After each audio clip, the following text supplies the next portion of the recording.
So hello everyone, आज के इस वीडियो में मैं क्लास 12th केमिस्ट्री का वेरी मोस्ट इंपॉर्टेंट 1 2 3 नहीं 10 नहीं 50 क्वेश्चन लाया हूँ अध्याय 1 से और एकदम स्टार्टिंग से। जो आपका नया बुक है, जो आपकी एनसीईआरटी का बुक है, वहाँ से लेकर आया हूँ। क्वेश्चन कहाँ से उठाया हूँ ध्यान सुन लो। अनसॉल्व पेपर से उठाया हूँ, प्रीवियस ईयर क्वेश्चन पेपर से उठाया हूँ। भाई साहब जो पूछा जाएगा इस साल ना, वहाँ से उठा लिया हूँ। अब समझ लो तुम, अगर लास्ट तक देखते हो कतई मजा आ जाएगा आपको। इतना ज़्यादा फायदा होने वाला है, ऐसा वीडियो आपको नहीं मिलने वाला हो, क्योंकि स्टेप बाय स्टेप है, हर एक लेसन का एकदम क्रम वाइज दिया हुआ है। ठीक है ना, तो ध्यान से पढ़ के जाइएगा मेरे दोस्त। अगर आपको इसका पीडीएफ चाहिए, टेलीग्राम का लिंक डिस्क्रिप्शन में डाल दूंगा, अगर नहीं है तो मांग लेना, कमेंट कर देना, मैं दे दूंगा। तो देखो 100% यहीं से क्वेश्चन बनेगा, क्योंकि 1-2 क्वेश्चन तो है ही नहीं है भाई मेरे दोस्त। कितने हैं? 50 क्वेश्चन है। आप समझ लो, मतलब अध्याय 1 से आपका अध्याय लास्ट तक। ऐसा क्यों बोल रहा हूँ? क्योंकि लिखा हूँ इसमें। अब देखिएगा, वेरी मोस्ट इंपॉर्टेंट 2024 के स्पेशल है, यहीं से जाके छाप देना इसको। कतई मस्त एकदम थाकड़ क्वेश्चन है, ऐसा क्वेश्चन आपको नहीं मिलने वाला है। तो ध्यान से समझ के जाइएगा। कहा कराओ ना, फोड़ के आओगे आप, बस सिर्फ इसको अच्छे से करोगे तो। ध्यान से देखना, समझ के जाना।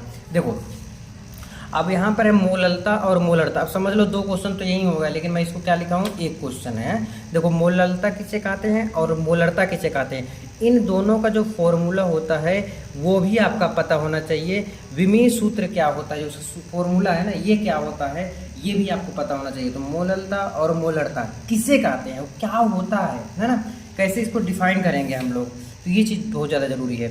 नेक्स्ट क्वेश्चन 2 नंबर, राउल्ट का नियम। राउल्ट का नियम बहुत बार पूछा गया है। राउल्ट का नियम क्या होता है, पढ़ के जाना। मोल अंश मोल प्रभाव, देखो कभी कभी कहता है मोल अंश किसे कहते हैं, कभी कभी आता है मोल प्रभाज किसे कहते हैं। दोनों एक ही चीज़ है, चाहे मोल अंश नाम आ जाए या मोल प्रभाज, दोनों का डिफिनेशन सेम होता है। पढ़ के जाना इसको, जल्दी फास्ट बता रहा हूँ। हेनरी का नियम क्या होता है या किसे कहते हैं हेनरी का नियम, ठीक है, इसको भी आपको समझ के जाना है। कोल राउस का नियम, इसका भी क्या होता है, आपका फॉर्मूला होता है। कोल राउस का नियम क्या है ना, कैसे डिफाइन करोगे ये भी आपको बताना होगा।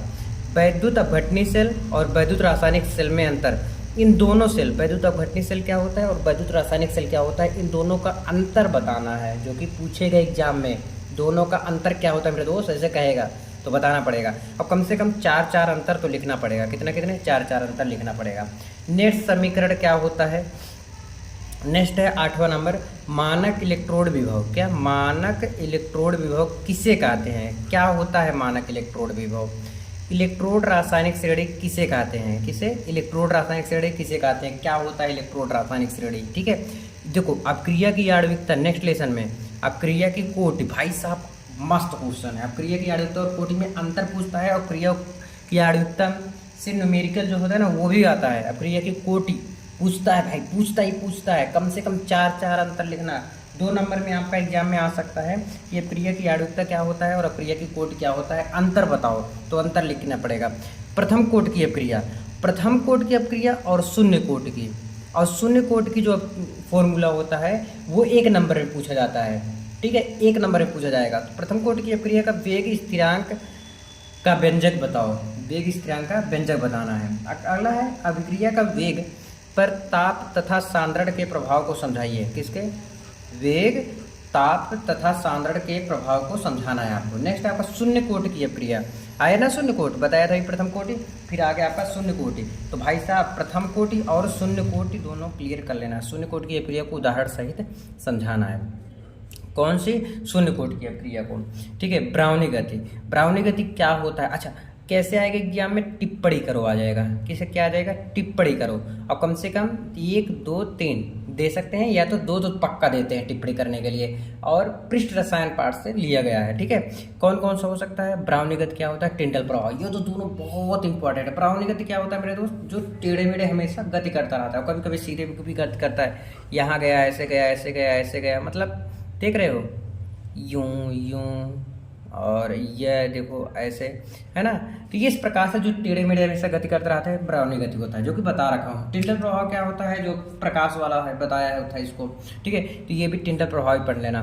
द्रव स्नेही, जो द्रव स्नेही, द्रव विरोधी, जो द्रव के साथ रहता है समझ लो वही द्रव स्नेही, जो द्रव के विरोध करता है यानी द्रव के उल्टा काम करता है वो द्रव विरोधी होता है। उसको उदाहरण सहित समझाना है, उसको खूब अच्छे से डिफाइन करके आपको बताना पड़ेगा। ठीक है, अगला है आपका स्कंदन के हार्डी-सुलजे नियम, एक बार प्लस देता है एक बार माइनस, ये वाला हार्डी-सुलजे नियम, स्कंदन की हार्डी-सुलजे नियम पूछा जाता है भाई, कई बार पूछा हुआ है भाई साहब, पढ़ के जाना इस स्कंदन का हार्डी-सुलजे नियम। क्वेश्चन नंबर 17 तक क्लियर। 18 नंबर, चलो नेक्स्ट पेज। अगला है स्व उत्प्रेरण और प्रेरित उत्प्रेरण को समझाना है। स्व उत्प्रेरण और प्रेरित उत्प्रेरण को समझाइए, ठीक है। ओस्टवाल विधि से HNO3 का निर्माण कैसे होता है भाई? देखो प्रयोगशाला वाला विधि वाला आपके एग्जाम में 4 नंबर से या 3 नंबर का पूछता है, तो पढ़ के जाना भाई।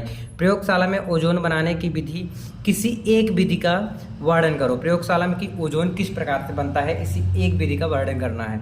हाइबर विधि से NH3 के औद्योगिक निर्माण का वर्णन कीजिए। कौन सी विधि से? हाइबर विधि द्वारा। अमोनिया बनाने की प्रयोगशाला विधि का वर्णन करना कि अमोनिया जो है कैसे बनता है प्रयोगशाला में, है ना। ये आपको डायग्राम जो होता है उसका चित्र होता है जो, वो भी बनाना पड़ेगा, है ना। तो ये अमोनिया बनाने की प्रयोगशाला विधि का वर्णन करना है। लूकास परीक्षण क्या है या किस प्रकार के यौगिकों की पहचान में उपयोगी है? लूकास परीक्षण क्या है या किस प्रकार के यौगिकों की पहचान में उपयोगी है? विलियमसन ईथर संश्लेषण, कौन सा? विलियमसन ईथर संश्लेषण क्रिया पर टिप्पणी करना है। स्टार्च से एथिल अल्कोहल यानी कि C2H5OH, ठीक है, के उत्पादन के औद्योगिक विधि का वर्णन कीजिए। रासायनिक अपक्रियाओं के समीकरण भी लिखना है स्टार्च से।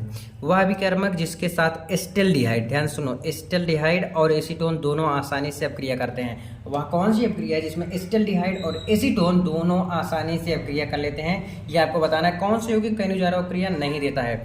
ध्यान रखना, बहुत लोग नहीं को भूल जाते पढ़ना। इसमें है कौन सा यौगिक है, वह कौन सा यौगिक है जो कई अनुजारों अपक्रिया नहीं देता है? ध्यान सुनो, नहीं देता है। इसमें और देता है वो दोनों में अंतर है। कौन है अपक्रिया जो नहीं देता है? यूरोट्रोपिन पर टिप्पणी करो। स्मिट अपक्रिया जो कि रिएक्शन जरूर आता है, पता होगा आप सबको। अच्छा, रिएक्शन में एक रहे राइमन टीमन, शायद दूसरे पेज में मैं लिखा हूँ, मैं आपको दिखा देता हूँ एक मिनट, है ना, जो कि बहुत ज़्यादा इंपॉर्टेंट है। देखो यहाँ पर 30 नंबर क्या है? बेंजाइन संघनन, है ना, ये भी रिएक्शन है। पार्किन, अच्छा रिएक्शन कितने नंबर में आता है? 2 नंबर के आते हैं, तो 2 आ सकते हैं, ठीक है। और कहीं नहीं जा रहा अपक्रिया 2 नंबर, है ना। अच्छा, एक है राइमन टीमन अपक्रिया।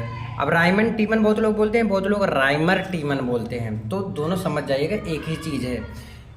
फॉर्मल्डिहाइड किसके द्वारा? प्रयोगशाला में फॉर्मल्डिहाइड बनाने की विधि का सचित्र वर्णन करो। जो फॉर्मल्डिहाइड है उसको कैसे बनता है ये आपको सचित्र वर्णन करना है। शुद्ध एसीटोन बनाने की प्रयोगशाला विधि का वर्णन करिए। शुद्ध एसीटोन जो है वो किस प्रकार से प्रयोगशाला में बनता है ये आपको टिप्पणी करना है, ठीक है। नाइट्रोबेंजीन कहते हैं, नाइट्रोबेंजीन किसे कहते हैं? 1 नंबर पूछ सकता है। फिर आगे देखो, नाइट्रोबेंजीन का उदासीन माध्यम में अपचयन कराने पर उत्पाद प्राप्त होता है, ये आपको प्रूव करना है। डाईअजोनियम लवण क्या है? बेंजीन डाईअजोनियम क्लोराइड से क्लोरोबेंजीन प्राप्त करने की रासायनिक। अब देखने से घबराइएगा मत, जो नहीं आता क्वेश्चन नंबर और शायद क्वेश्चन लिख दोगे तो मजा आ जाएगा, तो मैं उसको वीडियो बना दूंगा उसके लिए। प्राथमिक, द्वितीयक, तृतीयक इमीनों की पहचान की विधि, सभी इमीन, ठीक है। प्राथमिक, द्वितीयक, तृतीयक इमीन का क्या होता है? पहचान विधि वर्णन करना है। प्रयोगशाला में एथिलेमीन बनाने की विधि का वर्णन करो। आयोडीन की कमी से बीमारी होती है। देखो यहाँ तक तो आप पढ़ना है, तो मैं थोड़ा यहाँ से भी लिख लिया हूँ, ये अगर आप ना पढ़ेंगे तब भी कोई दिक्कत नहीं है, ठीक है, ठीक है। आयोडीन की कमी से बीमारी। एस्कार्बिक अम्ल क्या है? Next page. देखो जहाँ अब तक जो बताया उसको तो जरूर पढ़ लेना, नहीं तो मैं इतना और है। मोलिस परीक्षण क्या है? कार्बोहाइड्रेट को उदाहरण देते हुए समझाना है। उस रासायनिक समीकरण का उल्लेख करो कि ग्लूकोज में 5, ये सब ना भी पढ़ोगे तब भी कोई दिक्कत नहीं है। और हाँ, अब एक वीडियो और आने वाला है, बहुत तगड़ा वीडियो रहेगा, उसका वेट करिएगा। वेट मत करिए, अब डेली वीडियो में डालने का प्रयास करता हूँ और डालूंगा भी जहाँ तक, है ना। तो चलो आज के लिए बस इतना ही, मिलते रहे वीडियो में। प्लीज़ कमेंट करके बता देना कैसा लगा वीडियो। Thank you.